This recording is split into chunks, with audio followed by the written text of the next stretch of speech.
আসসালামু আলাইকুম প্রিয় বন্ধুরা, কেমন আছেন? আশা করি সবাই ভালো আছেন। আলহামদুলিল্লাহ, আল্লাহর অশেষ মেহরবানিতে আমি অনেক ভালো আছি। চলে আসলাম আমারও নতুন খামারের ভিডিও। বর্তমান আমার নতুন খামারে কোন অবস্থা আছে সেটা দেখাবো। অনেক ভাই ব্রাদাররাই জানতে চান যে আমার নতুন খামারের অবস্থা কী। আসেন যাই, ভিতরে যাই, আমার অবস্থাটা দেখো। সুপ্রিয় বন্ধুরা, এই হলো আমার খামারের অবস্থা। একটু খামারটা ঘুরে ঘুরে দেখাও, তারপরে কথা বলি। আমার কাছে অনেক ভাই ব্রাদারই জানতে চান যে সাগর ভাই নতুন খামারের কী অবস্থা। আসলে আমার যেহেতু এই খামারটা একটু সমস্যা আছে, মানে খামার করার আগে আমার কিছু ভুল আছে। ভুলটা হলো এই খামারের পানি রাখার জায়গা করা হয়নি। যেটুকু জায়গা করছি সেইটুকু জায়গা দিয়ে এখানে 50টা গরুর ক্যাপাসিটি করছি, সেই 50টার গরুর পানি আটে না, ওভার হয়ে যায়। দেখা যায় যে 1-1.5 মাস পানি আটে, একটা ব্যাস তুলতে কিন্তু 4 মাস লেগে যায়। কিন্তু 1-1.5 মাসের পানি দিয়েই আমার যেটুক জায়গা রাখছে ওইটুক জায়গা ভরে যায়।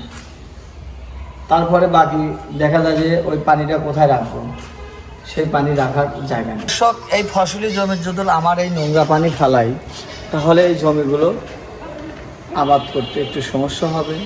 দেখা যাবে এই পানিটা যে মানে গোবরযুক্ত পানি, এই গোবরযুক্ত পানি কিন্তু পর্যাপ্ত পরিমাণ ভিটামিন জাতীয় থাকে, সার হয় আর কি।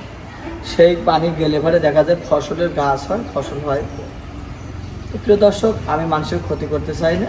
আমি যেটুকু আছি, যে অবস্থায় আছি, আলহামদুলিল্লাহ ভালো আছি। এখন আমাদের এই অবস্থা, আমি খুব শীঘ্রই এই ফার্মটা অন্য একটা ব্যবসার সাথে যুক্ত করে নেব, যদি সাইডের জায়গা না হয়।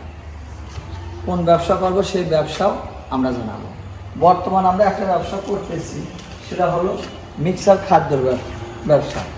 এখানে আমরা দেখছেন যে এর আগে আমরা 350-400 বস্তা খাদ্য গড় করে রাখছি। আবারও আমরা মাল নিয়ে আসছি। এই যে দেখতে পাচ্ছেন, আমার আগামীকাল 200 বস্তা খাদ্যর অর্ডার আছে।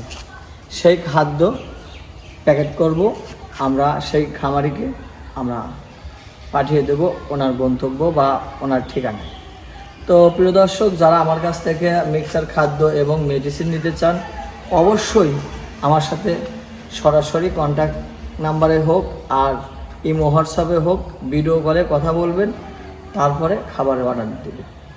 আর যারা পুরাতন আছেন তাদের ভিডিও কলে কথা বলতে হবে না, তারা জানে যে আমার নাম্বার কোনটা, আমি কোন নাম্বারে কথা বলবো। তারা সেই আগের মতো করেই অর্ডার দিলে চলবে। তো আমরা এখন কী চিন্তা ভাবনা নিয়েছি সেটা এখনই বলবো না, যেহেতু আমাদের সামনের রাস্তাটা মেইন রাস্তার সাথেই হলো আমাদের এই খামারটা করা। যদি আমি খামার না চালাতে পারি, তখন আমরা এটা গোডাউন হিসেবে আমরা ব্যবহার করব। এই গোড়াগুলো হয়তো আমরা উঠে ফেলা প্লেন ঢালাই দিয়ে আমরা স্টক বিজনেস করব। সবাই ভালো থাকবেন, সবার জন্য দোয়া রইল এবং শুভকামনা রইল। আমার এই ভিডিওটা দেশ ও দেশের বাইরে থেকে যে যেখান থেকে দেখছেন, অবশ্যই ভিডিওটা একটা করে শেয়ার করবেন। আর যারা নতুন নতুন গরুর ভিডিও বা গরু সম্পর্কে জানার ইচ্ছা, আমাকে কমেন্ট করবেন। আপনাদের কমেন্ট নেই, আমি ভিডিও বানাবো ইনশাল্লাহ। তো আজকের মতো বিদায় নিচ্ছি, দেখা হবে পরবর্তী ভিডিওতে। আসসালামু আলাইকুম, আল্লাহ হাফেজ।